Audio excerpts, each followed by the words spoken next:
and welcome to Sundays with Neelu. I hope you all are doing well. Thank you for all your story responses. My prayers and best wishes to all those who are watching Sundays with Neelu.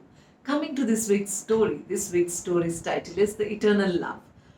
Once Steve and Jane were dining and they were man and wife, and suddenly Steve got up from the table and he said that, Jane, from today I wouldn't want to be with you. I am announcing our divorce. I don't want to stay with you. So hell broke loose, and Jane started howling and shouting, and she really screamed and she said, you can't do this to me. We were married for 10 years and we shared all our joys and sorrows, and we began this life by taking vows that we will be together forever. And how could you do this to me? I really don't want to break this marriage. But he said, no, sorry, but I cannot. Love you anymore. I think my love for you has waned completely. And I love Sarah. And Sarah is my love. I found love in Sarah, my girlfriend, and I'm going to marry her. So to this, Jane was very, very upset, and she said that you can't do this to me, and I'm your wife. He said that my decision is final. So after this, they, slept separately that day, and she kept howling all night, and she kept crying. She threw things, but nothing moved Steve. So Steve was strong and sturdy, and he didn't move from his decision. So next day morning, he got off the stairs from the bedroom, and he saw that his wife was sitting near the table and she was writing down something. So she handed a piece of paper to the husband. So he saw the paper. There were written terms and conditions of their divorce. So the first condition was that he would carry her, from the bedroom down the stairs through the hallway every single day for a month, and he would give her a month's time before the breakup, before the divorce. And the son, they have a son. They had a son who was 6 years old. She said that our son will never know about her divorce. So the man thought, she's crazy. Why would I want to carry her now before leaving her? But in any case, if these are the conditions which will get me free from her, I'm going to do it. So, and he agreed for the terms and conditions of the divorce, and he moved on. So next day he came and he said that 1 month from now we will get divorced. She said fine.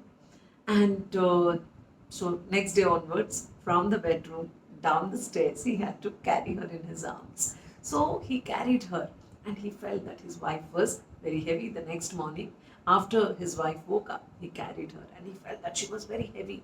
And while carrying, he looked at her face. So her face was wrinkled, and there were gray strands in her hair. He could place some gray strands.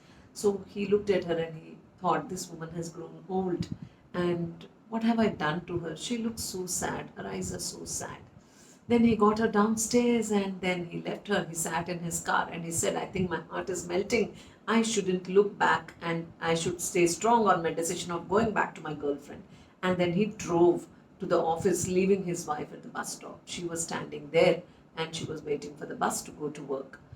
So next day again, this continued. He got her, from the bedroom down the stairs, and the son, 6-year-old son, was watching, and he said, look how daddy is carrying mommy, and they look so good together.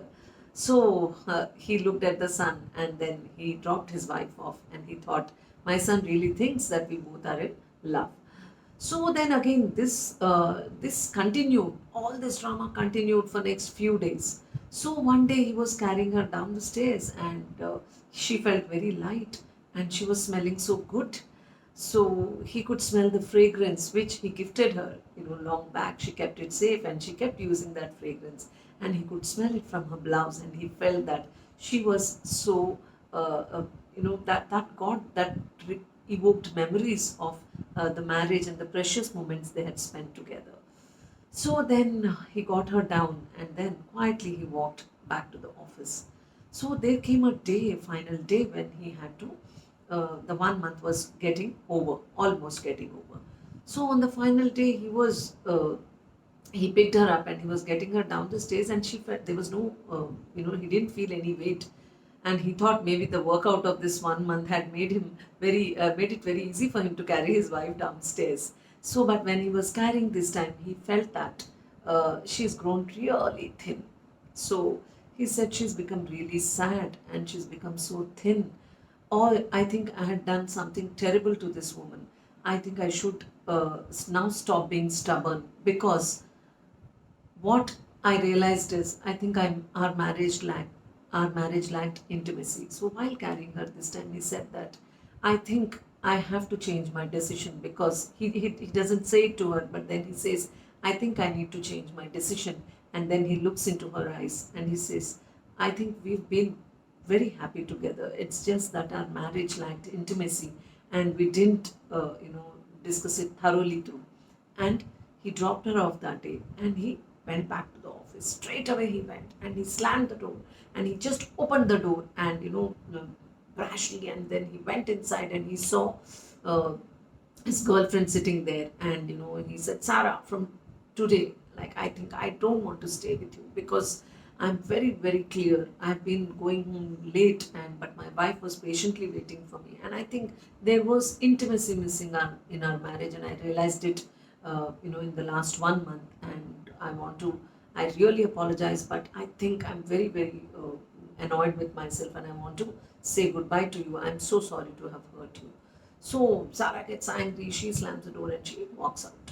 And then that evening he goes home, he buys flowers for his wife and he goes home and he walks upstairs and he leaves the flowers in the jar and his wife is resting. And then next day morning, as usual, he picks up his wife and she feels very light and she's still sleeping. He says why she's still sleeping, and then he picks her up in his arms and he realizes that she's no more. The wife is dead. So when she dies in his arms, that's when he realizes what a mistake he had made by not paying attention to her. Then he carries her downstairs for her funeral. So there ends the story. So this is the story of eternal love. When he realized love, love was gone. So most of the time, we also don't realize when things are in hand. Only once they go away from our hand, that's when we realize the value of these things. So while reading this story, I remembered I had a friend. I won't call her friend, it was an acquaintance. So I met her at a particular drama group, in a theatre group, and there was some misunderstandings which happened, and the teacher of the group had asked all of us not to talk to her, because she was doing something which didn't agree with the group. She was taking her own classes and doing something. So it so happened that she called me one day and she really scolded me. She said that, how could you stop talking to me because some teacher told you not to talk? Don't you have your own mind? This, that. And she scolded me. And I quietly hung up. I didn't speak to her at all. I hung up on her and I cut the call in between. So, and that remained in my head. I said, I normally am not that kind of a person. I sort out things. So I was a little uncomfortable with it, but then I went on. 2 years passed, 3 years passed, 4 years passed. And one day I went for an audition and I was sitting there and I suddenly realized that this woman was sitting there. She was sitting there, she was much older to me, and she had this grey hair, on her side locks. It was all grey. And she was doing very good work by then. She became a very good actor and model. And when I saw her, I suddenly felt good that I saw her after such a long time. I forgot everything that, like, she spoke to me like that. So I went up to her and I said, let me say hello to her. It's okay. So I went up to her and I said, hello, how are you? So she smiled. To my surprise, she was also not angry. She smiled and she said, I'm good. I hope you are also good. We've all grown older and wiser, didn't we? So I said, yeah, sure. We all are, wiser now. So, and she said that and she walked away because it was time for her audition, and she went away.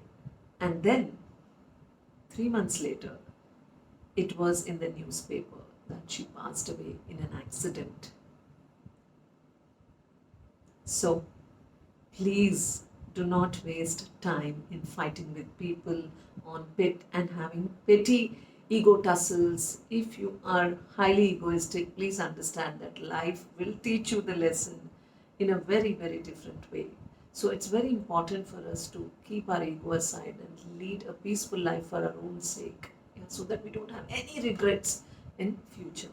So please lead a regret-free life and say sorry if you have to say sorry. Say that you love that person if you have to. Even if you don't want to say, please don't hold grudges for anyone. This is what I have to share with you. What you have to share with me, please leave it in the comment section. I'll see you again with another new story on Sundays with Neelu next week.